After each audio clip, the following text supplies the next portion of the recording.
அண்மை செய்தி.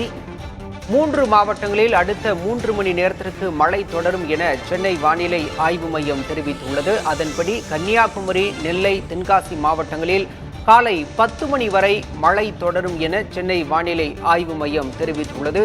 நேற்று முதலே தமிழகத்தின் பல்வேறு இடங்களில் பரவலாக மழை பெய்து வரும் நிலையில் தற்போது கன்னியாகுமரி, நெல்லை, தென்காசி மாவட்டங்களில் காலை 10 மணி வரை மிதமான மழை தொடரும் என சென்னை வானிலை ஆய்வு மையம் தெரிவித்துள்ளதை அண்மை செய்தியாக பார்த்து கொண்டிருக்கின்றோம்.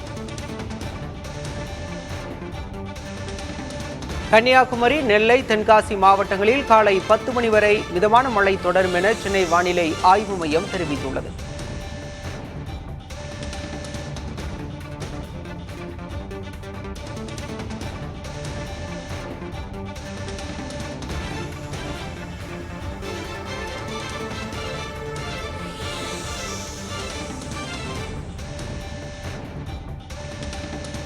தமிழகத்தில் நேற்று முதலே பல்வேறு இடங்களில் பரவலாக மழை பெய்து வரும் நிலையில் தற்போது கன்னியாகுமரி, நெல்லை, தென்காசி ஆகிய மாவட்டங்களில் காலை 10 மணி வரை மிதமான மழை தொடரும் என சென்னை வானிலை ஆய்வு மையம் தெரிவித்துள்ளது.